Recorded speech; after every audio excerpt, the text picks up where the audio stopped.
outro dia eu estava conversando com uma pessoa amiga, e discutíamos sobre a questão da natureza do nosso comportamento, porque a gente conversava e discutia um pouco sobre essa questão de que a pessoa faz isso, a pessoa faz aquilo porque ela é boa, porque ela é ruim, ou ela é boa ou ela é ruim porque é da natureza dela, ela nasceu boa, nasceu ruim. Não, depois dizia, não, ela não é isso porque é a consequência do meio onde ela foi criada. Aí alguém diz, não, mas não é porque onde ela foi criada, porque tem gente que é criada no mesmo ambiente e não se torna, por exemplo, uma pessoa ruim, uma pessoa criminosa.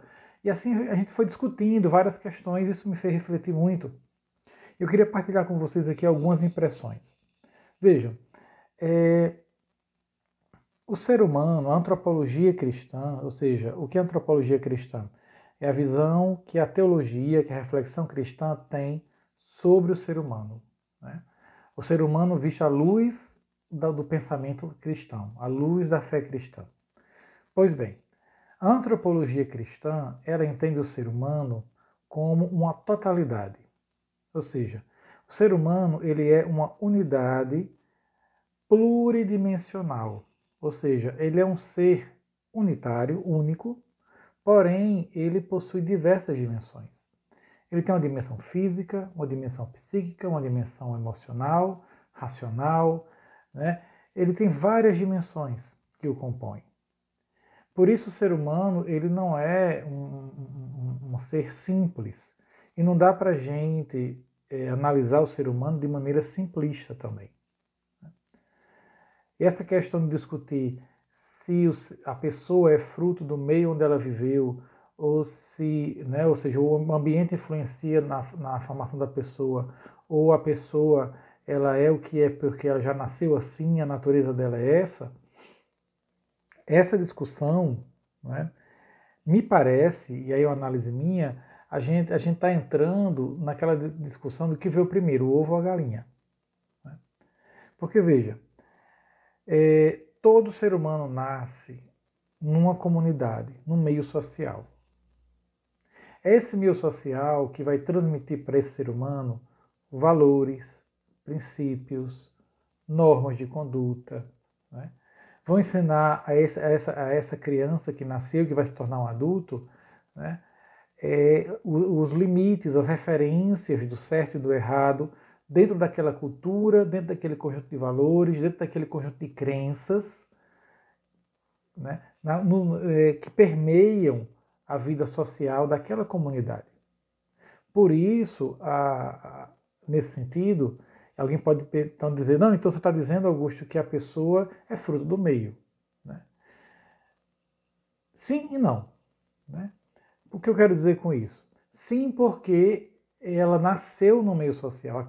Nós nascemos e somos basicamente uma tábula rasa, ou seja, quando nascemos, o ser humano não tem, a priori, a princípio, nenhuma informação determinante do seu comportamento. Ele vai sendo construído na interação do desenvolvimento da criança com o meio que a cerca. Né? Isso vai formando o ser humano. Então, nesse sentido, o meio social realmente influencia a formação da pessoa. Agora, existe uma outra dimensão que a gente não pode ignorar. Por isso que eu disse sim e não. Sim, há influência. Não, não é absoluta. Porque existe uma outra dimensão do ser humano que é a subjetividade. Ou seja, esse mundo interior que o ser humano tem. Né? Esse campo interior onde o ser humano, ao receber as informações de fora, ele vai dando a elas sentido para si mesmo. Por isso, uma criança que vai crescendo, ela vai absorvendo as experiências e ela vai, mesmo sendo uma tábula rasa no sentido de que ela não tem a priori nenhuma informação, mas a maneira como ela processa as informações que ela recebe do meio vai passar por um processo que muitas vezes é individual. Né? Duas crianças podem ser educadas com os mesmos elementos e ainda assim, no final do processo, elas não apresentarem o mesmo resultado. porque as informações que elas receberam de fora foram as mesmas, mas a maneira como elas processaram internamente as informações, vendo nelas valores ou não, vendo nelas elementos que as ajudavam ou não, né? Isso não é uma coisa 100% consciente, é um processo muito complexo, porque passa por experiências afetivas, especialmente na criança, que ainda não faz o uso da razão, né, consciente, como nós fazemos. A razão, a idade da razão da criança é a partir ali dos 9, 10 anos. Antes disso, a criança não tem a idade da razão, vamos dizer assim, não tem não é considerada um ser que usa a razão de maneira consciente. Então, você tem ali a criança, ela vai fazendo isso num processo muito mais complexo, porque ela não raciocina ainda com clareza, mas ela sente, ela experimenta, ela analisa né, analisa, repito, não racionalmente, mas dentro desse complexo de emoções e elementos, e aquela informação externa que entra, ela vai ser configurada dentro dela como um conhecimento, como uma experiência, de uma forma que para uma pode ser de um jeito, para outra pessoa pode ser de outro. E ainda hoje é assim, né? Quando nós somos adultos, dois adultos se deparam com a mesma situação, mas cada um vai interagir com essa situação de um modo muito particular, porque existe uma dimensão subjetiva, né, que está nesse processo. E isso também é importante, porque se fosse só simplesmente um meio que né, formasse o ser humano e ditasse quem ele é, jamais teríamos condições de transformar a sociedade. A sociedade seria a mesma através dos séculos.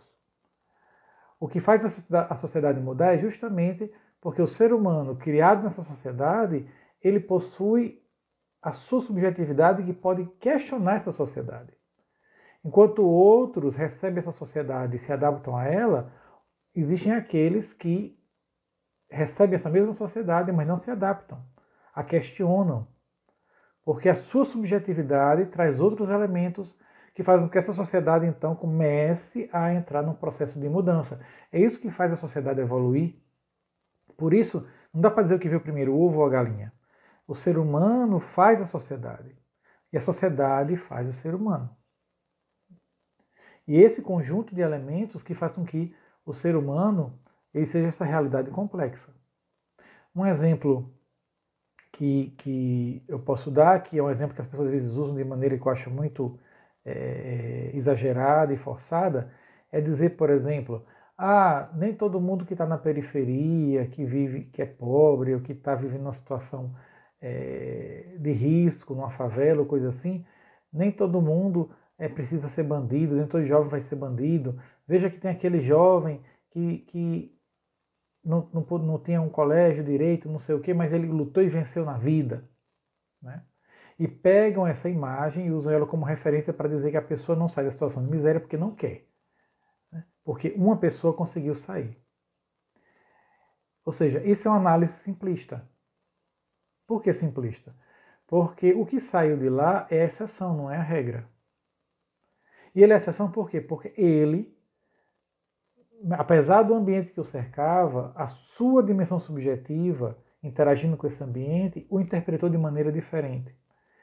Conseguiu construir um caminho diferente e fez ele sair de lá. Então não é simplesmente um querer, né? É um processo muito mais complexo. A tendência, infelizmente, é de quem está nessa situação permanecer nela. Ou seja, quem está na situação de pobreza, de exclusão, falta de emprego, falta de estrutura, está muito mais propenso, especialmente os jovens, a ser seduzido pelas gangues, né, pelas facções criminosas, que oferecem um caminho, um projeto de vida, mesmo que seja um projeto de vida criminoso, mas um projeto de vida que oferece dinheiro, oferece condições de viver, né, oferece um outro horizonte para ele que não é passar fome, nem ficar mendigando a caridade dos outros. Então veja que a tendência, a probabilidade é que esses jovens, infelizmente, acabem entrando por esse caminho. Além das drogas, que são um meio de fuga também do sofrimento, a maneira de aliviar e fugir dessa realidade. Então você tem aí vários elementos que são propensos a isso. Mas a prova de que nem todo mundo segue por esse caminho, que existe uma dimensão subjetiva do ser humano que pode questionar e pensar em outra possibilidade, são as exceções que acontecem. Mas infelizmente, o ambiente ali não dá muito espaço. Mas vejo então que não podemos dizer simplesmente que a pessoa é uma coisa ou é outra, isolando esses dois elementos, o meio e a dimensão subjetiva. Essas duas dimensões interagem. O meio tem um peso muito grande. Tem. Mas esse ser humano, à medida que cresce, que amadurece racionalmente, a sua subjetividade permite ele construir outros caminhos. Por isso, as sociedades podem mudar. E é por isso que quando a sociedade muda, ela começa a formar novos tipos de pessoas, a partir das mudanças que ela sofreu e que ela absorveu, que ela estruturou enquanto sociedade. E aí as novas pessoas que vão nascendo e surgindo nessa sociedade vão ganhando um novo contorno, um contorno novo que a sociedade ofereceu, até que haja uma nova ruptura dentro de um processo. E assim as sociedades vão evoluindo. Nessa interação entre pessoa e sociedade, entre sociedade que forma a pessoa e entre a pessoa que forma a sociedade. Sociedade estrutura, pessoa subjetividade. Essas duas dimensões interagem na construção do ser humano. É por isso que temos que lutar por uma sociedade mais justa, mais solidária, mais fraterna, porque ela vai favorecer seres humanos mais justos, mais solidários e mais fraternos.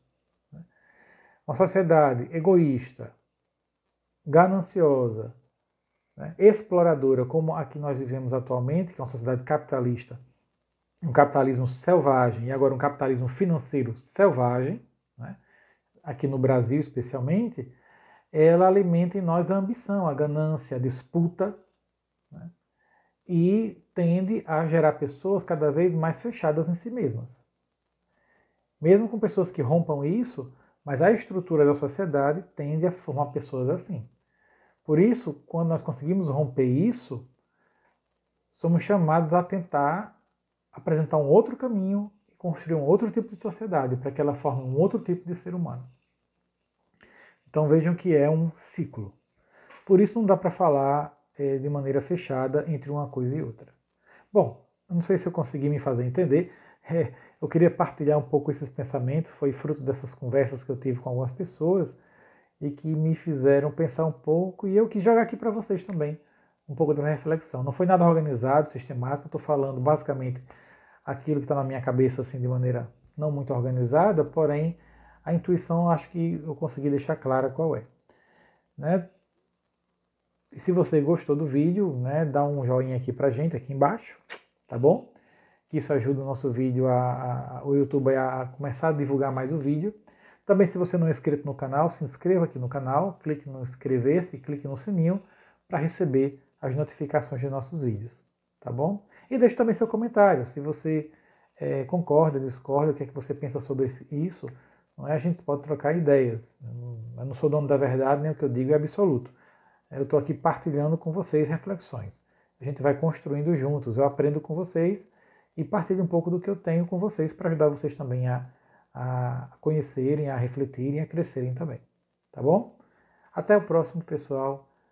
A gente se vê.